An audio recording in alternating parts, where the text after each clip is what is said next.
Zoom destiny ചാനലിൻ്റെ പുതിയ വീഡിയോയിലേക്ക് സ്വാഗതം. വിഴിഞ്ഞം തുറമുഖത്തെ സംബന്ധിച്ചുണ്ടായ ഒരു സുപ്രധാന സംഭവവികാസത്തെ പറ്റിയാണ് ഇന്നത്തെ വീഡിയോ.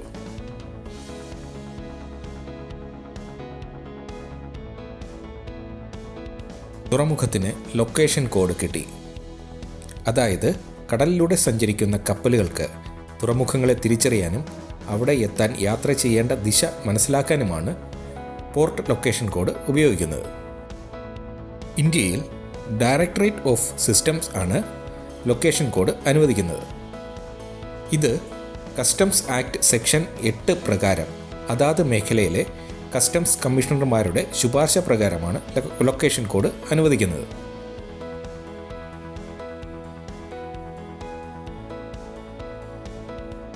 പോർട്ടിന് മാത്രമല്ല എയർപോർട്ടുകൾക്കും ലൊക്കേഷൻ കോഡുണ്ട്.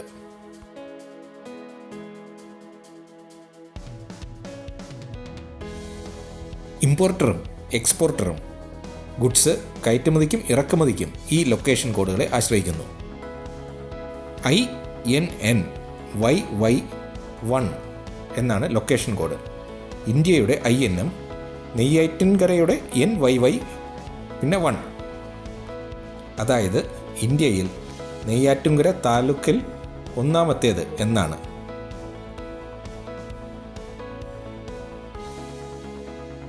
ഇനി കസ്റ്റോഡിയൻ കോഡ്, ഇമിഗ്രേഷൻ ചെക്ക് പോസ്റ്റിനായുള്ള clearance, navigational safety in ports കമ്മിറ്റിയുടെ അംഗീകാരം, പിന്നെ ISPS കോഡ് എന്നിവ ലഭിക്കാനുണ്ട്. കസ്റ്റോഡിയൻ കോഡ് എന്നാൽ ഇന്ത്യയിൽ പല പോർട്ടുകളും, അത് പ്രൈവറ്റ് മേഖലയിലായാലും സർക്കാർ മേഖലയിലായാലും, ഇമ്പോർട്ട് ചെയ്യുന്നതോ അല്ലെങ്കിൽ എക്സ്പോർട്ട് ചെയ്യുന്നതിനുള്ളതോ ആയ ചരക്കുകൾ കുറച്ച് നേരത്തേക്കോ അല്ലെങ്കിൽ കുറച്ച് ദിവസങ്ങളോ ഈ പോർട്ടിൻ്റെ കൈവശമായിരിക്കും. അപ്പോൾ ഈ കാലയളവിൽ ചരക്കിൻ്റെ കസ്റ്റോഡിയൻ അതാത് പോർട്ടാണ്.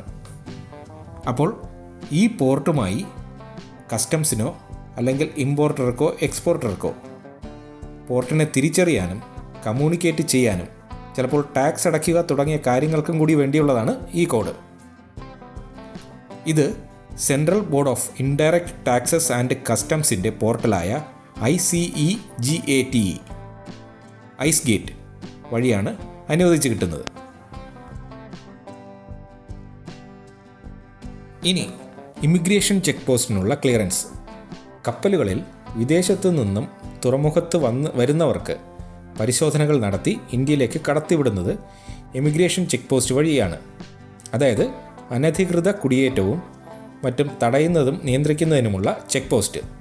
ഇത് കേന്ദ്ര ആഭ്യന്തര മന്ത്രാലയമാണ് അനുവദിച്ചു തരുന്നത്.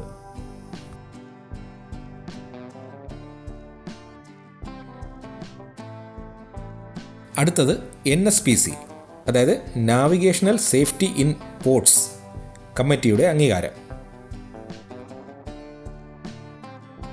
NSPCയുടെ ചെയർമാൻ്റെ നിർദ്ദേശപ്രകാരം കേന്ദ്ര സർക്കാരാണ് ഈ അംഗീകാരം നൽകുന്നത്. NSPC ചെയർമാൻ ഇന്ത്യയുടെ ചീഫ് ഹൈഡ്രോഗ്രാഫർ, പിന്നെ director general of lighthouses and light ships എന്ന DGLLൻ്റെയും പരിശോധനാ റിപ്പോർട്ടിൻ്റെയും അഭിപ്രായത്തിൻ്റെയും അടിസ്ഥാനത്തിലാണ് കേന്ദ്ര സർക്കാരിന് നിർദ്ദേശം നൽകുന്നത്.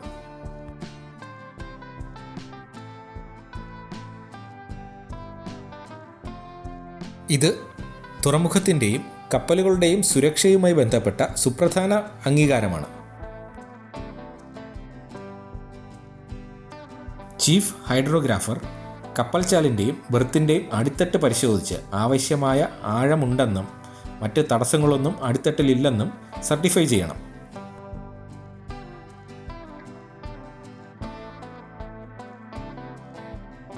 അതായത് കപ്പലുകളുടെ safe entry, berthing, operations and exit from ports ഇവയെല്ലാം സേഫ് ആണെന്ന് പരിശോധിച്ച് ബോധിച്ച് സർട്ടിഫൈ ചെയ്യണം. വളരെ ഭാരിച്ച ഉത്തരവാദിത്തമാണ്.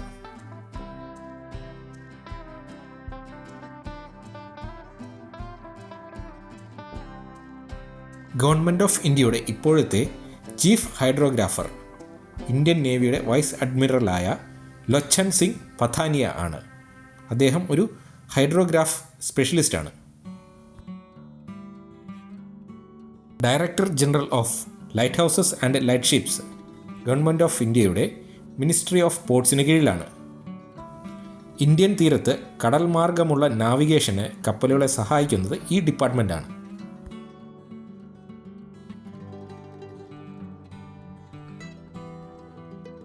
സംഭവം കടൽ വഴിയുള്ള നാവിഗേഷനെ സഹായിക്കലാണെങ്കിലും അതിൻ്റെ ആസ്ഥാനം തീരദേശ സംസ്ഥാനങ്ങളിലോ തലസ്ഥാനമായ ന്യൂഡൽഹിയിലോ അല്ല.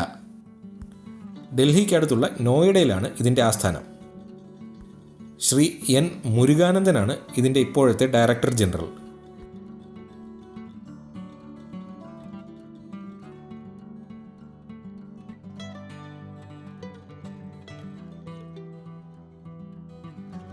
ISPS കോഡ്, അതായത് international ship and port facility security code. ഇത് കപ്പലുകൾക്കും പോർട്ടിനും പഴുതടച്ച സമഗ്രമായ സുരക്ഷാ ക്രമീകരണങ്ങളെക്കുറിച്ചുള്ള ചില നിർദ്ദേശങ്ങളാണ്.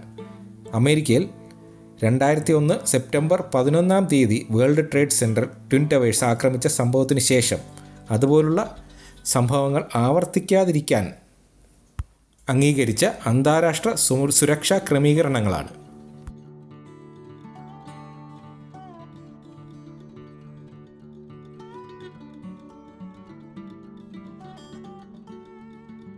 ഇതും ഒരു സുപ്രധാന അംഗീകാരമാണ്.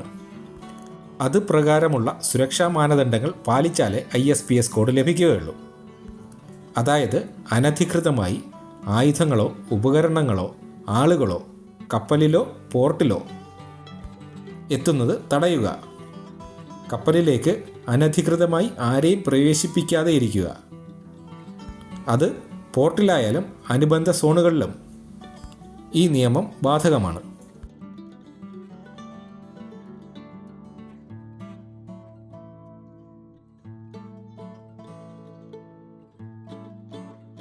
കപ്പലുകളുടെ സുരക്ഷയ്ക്കും പോർട്ടിൻ്റെ സുരക്ഷയ്ക്കും പ്രത്യേകം പ്ലാൻ ഉണ്ടായിരിക്കണം. ഈ പ്ലാൻ പ്രകാരം സുരക്ഷാ ഉദ്യോഗസ്ഥർക്ക് പരിശീലനം നൽകിയിരിക്കണം എന്നിങ്ങനെ പലതും. ഇതൊക്കെ പാലിച്ചാലേ ISPS കോഡ് ലഭിക്കുകയുള്ളൂ.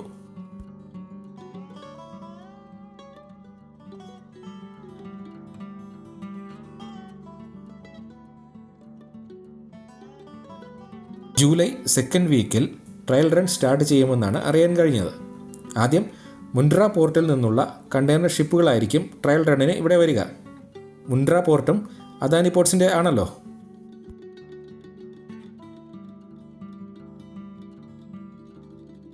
$7,700 കോടി രൂപയാണ് ഫസ്റ്റ് ഫേസിന് ചിലവായത്. PPP മോഡൽ, അതായത് പബ്ലിക് പ്രൈവറ്റ് പാർട്ട്ണർഷിപ്പ്. ഫസ്റ്റ് ഫേസിൽ ഗവൺമെൻറ്റുകളുടെ ധനസഹായം ഉണ്ടായിരുന്നു. എങ്കിൽ സെക്കൻഡ്, തേർഡ് ഫേസുകളിൽ അതിന് ആവശ്യമുള്ള ക്യാഷ് അദാനി പോർട്സ് തന്നെ കണ്ടെത്തണം.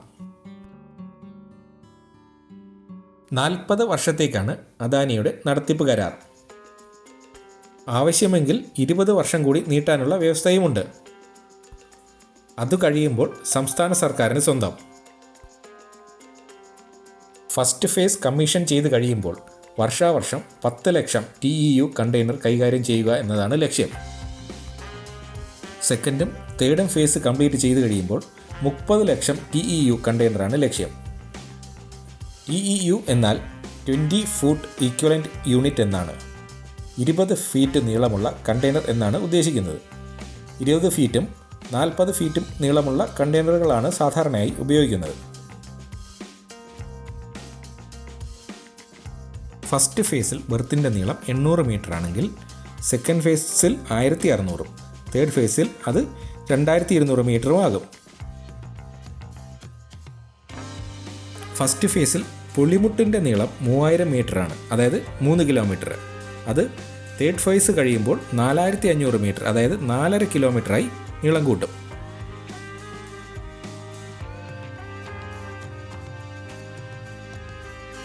ട്രയൽ റൺ ജൂലൈ മുതൽ സെപ്റ്റംബർ വരെ നീളുമെന്നാണ് അറിയുന്നത്. അത് കഴിയുമ്പോൾ കേരളീയർക്ക് ഓണസമ്മാനമായി സെപ്റ്റംബറിൽ അന്താരാഷ്ട്ര തുറമുഖമായി കമ്മീഷൻ ചെയ്യും. അതോടെ വിദേശത്തു നിന്നുള്ള കപ്പലുകൾ വന്നു തുടങ്ങും. ഉദ്ഘാടനത്തിന് ആദ്യ കപ്പലായി ലോകത്തിലെ ഏറ്റവും വലിയ കപ്പലുകളുടെ ഗ്രൂപ്പിൽപ്പെട്ട ഒന്നിനെ കൊണ്ടുവരാനുള്ള ശ്രമമാണ് നടക്കുന്നത്.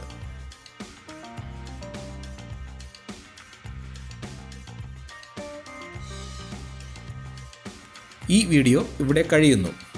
അപ്പോൾ വീഡിയോ ഇഷ്ടപ്പെട്ടുവെങ്കിൽ സബ്സ്ക്രൈബ് ചെയ്യുക, ലൈക്ക് ചെയ്യുക, കമൻറ്റ് ചെയ്യുക, ഷെയർ ചെയ്യുക. കൂടാതെ ചാനൽ സന്ദർശിക്കുകയും വേണം.